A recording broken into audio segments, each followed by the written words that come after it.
नमस्कार, आप देख रहे हैं सोशल मीडिया संवाद। मैं स्वाति शर्मा। भारतीय सिनेमा जगत के पिता कहे जाने वाले दादा साहब फाल्के की आज पुण्यतिथि है।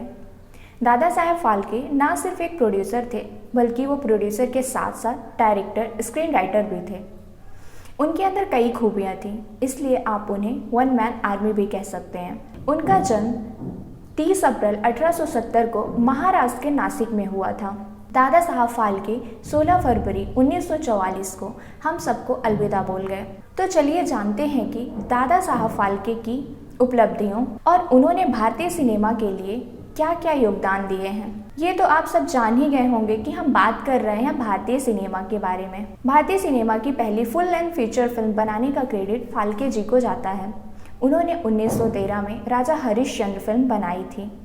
ये एक साइलेंट फिल्म थी। हम आपको बता ही चुके हैं कि फाल्के जी का जन्म 1870 में हुआ था। 1870 यानी जब अंग्रेजी हुकूमत प्रचंड स्तर पर थी। उन्हें बचपन से ही फोटोग्राफी का बहुत शौक था। इतना ज़्यादा शौक था कि उन्होंने 11 साल की उम्र में जैसे तैसे करके अपने लिए एक कैमरा खरीद लिया था। फिर क्या, उन्होंने अपने इस शौक को बरकरार रखने के लिए तस्वीरें लेनी शुरू कर दी। 1882 में एक इंडस्ट्रियल एग्जीबिशन हुआ। उसमें फाल्के जी ने एक आदर्श थिएटर का मॉडल बनाया और उस मॉडल के ज़रिए फाल्के जी ने गोल्ड मेडल अपने नाम कर लिया। उसके बाद फाल्के जी ने कुछ नाटकों में थोड़ी बहुत एक्टिंग भी की। यहाँ से उन्हें ड्रामा प्रोडक्शन की बेसिक ट्रेनिंग मिली। उसके बाद फाल्के जी ने फोटोग्राफर के तौर पर भी काम किया। वो रुकने वालों में से नहीं थे, तो उन्होंने अपनी खुद की प्रिंटिंग प्रेस भी डाली। फिर वो जर्मनी गए, लंदन भी गए और वहाँ से फिल्म मेकिंग का टेक्निकल नॉलेज भी लिया। लंदन से वापस आने के बाद उन्होंने एक शॉर्ट फिल्म बनाई। वो शॉर्ट फिल्म थी अंकुराचीवाद, यानी मटर के पौधे का उगना। फिल्म सिर्फ 1 मिनट की थी। इस फिल्म में उन्होंने ये दिखाया कि एक बीज पौधा कैसे बनता है। इसे दिखाने के लिए उन्होंने एक पॉट में बीज बोया था और उसके सामने कैमरा रखा था। करीब 1 महीने तक वो उस पॉट की तस्वीर खींचते रहे ताकि बीज कैसे कैसे एक पौधे का रूप लेता है वो दिखा सकें। इसके बाद उन्होंने राजा हरिश्चंद्र की लाइफ पर फिल्म बनाने के बारे में सोचा। समाचार पत्रों में विज्ञापन दिया कि कलाकार की आवश्यकता है। अब क्योंकि कोई महिला एक्टर उन्हें नहीं मिले, इसलिए औरतों का रोल भी आदमियों ने ही किया। इस फिल्म के बनने के बाद फाल्के जी रुके नहीं, एक के बाद एक फिल्में बनाते गए, एक्सपेरिमेंट करते रहे और अपने पूरे करियर में उन्होंने करीब 95 फीचर फिल्म और 27 शॉर्ट फिल्म बनाई। फाल्के जी के बारे में और भी ज़्यादा जानने के लिए आप हरिश्चंद्राची फैक्ट्री फिल्म देख सकते हैं। ये फिल्म उनकी लाइफ पर बनी है। आइए हम आपको बताते हैं कि फाल्के जी को किन किन अवार्ड से नवाजा गया। 1984 में पद्मश्री मिला, 2001 में पद्म भूषण मिला और 2015 में पद्म विभूषण मिला। क्या आप जानते हैं कि दादा साहब फाल्के अवार्ड 2 तरह के होते हैं? अगर आपको नहीं पता है तो कोई बात नहीं, हम आपको बताते हैं। ऐसा हम इसलिए कह रहे हैं क्योंकि 2 तरह के दादा साहब अवार्ड मिलते हैं। एक जो सरकार देती है, यानी दादा साहब फाल्के अवार्ड। दूसरा Dada Saheb Phalke film foundation award. ये अवार्ड एक संस्था देती है।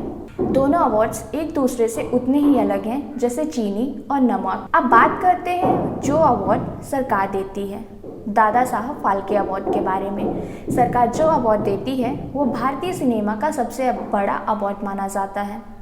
इसकी शुरुआत 1969 से हुई थी। 17वें नेशनल फिल्म अवार्ड्स में इसे जोड़ा गया था। उसके बाद से ही हर बार नेशनल फिल्म अवार्ड्स में इसे दिया जाता है। ये award film maker Dada Saheb Phalke के नाम पर शुरू हुआ था। सिनेमा में आजीवन बहुत अच्छा काम करने वालों को ये अवार्ड मिलता है। हर साल किसी एक व्यक्ति को ही इस अवार्ड से सम्मानित किया जाता है। इस अवार्ड से सम्मानित होने वाले व्यक्ति का नाम एक ज्यूरी तय करती है। अब बात करते हैं Dada Saheb Phalke film foundation award के बारे में। ये फाउंडेशन अवार्ड एक ट्रस्ट के जरिए दिया जाता है। ये अवार्ड अभी तक राखी सावंत, मनीषा कोइराला, शाहरुख खान को मिल चुका है और तो और गुरमीत राम रहीम को भी उन्हें फिल्म MSG 2 के लिए मोस्ट पॉपुलर एक्टर और डायरेक्टर का फाल्के फाउंडेशन अवार्ड मिला था। फिल्म इंडस्ट्री से जुड़ी हुई बहुत सी कैटेगरी में ये अवार्ड दिए जाते हैं। इसमें एक्टर से लेकर मेकअप आर्टिस्ट तक की कैटेगरी भी शामिल होती है। ये अवार्ड सिनेमा जगत का सबसे बड़ा अवार्ड नहीं है, लेकिन अच्छी बात यह है कि इसमें इंडस्ट्री से जुड़े हुए कई तरह के लोगों को ध्यान में रखा जाता है। अब बात करते हैं भारतीय सिनेमा का सबसे बड़ा अवार्ड अभी तक कितने एक्टर्स को मिल चुका है। दादा साहब फाल्के अवार्ड एक्टर्स के साथ साथ सिंगर्स और डायरेक्टर्स को भी मिलता है। अभी तक कुल 50 लोगों को ये अवार्ड मिल चुका है। अभी तक ये अवार्ड 22 एक्टर्स को मिल चुका है। उनमें से कुछ ऐसे हैं जिन्होंने फिल्मों में एक्टिंग भी की थी, डायरेक्शन भी किया था और प्रोड्यूस भी किया था। सबसे अहम बात, पहला दादा साहब फाल्के अवार्ड यानी 1969 का अवार्ड देविका रानी को मिला था। वो एक्ट्रेस थी। ये अवार्ड उन्हें 17वें नेशनल फिल्म अवार्ड्स में मिला था, जो साल 1970 में हुआ था।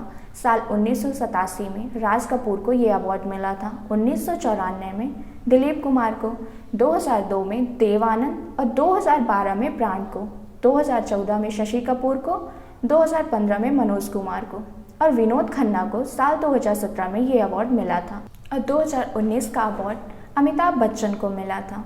ऐसी जानकारियों के लिए देखते रहे सोशल मीडिया संवाद।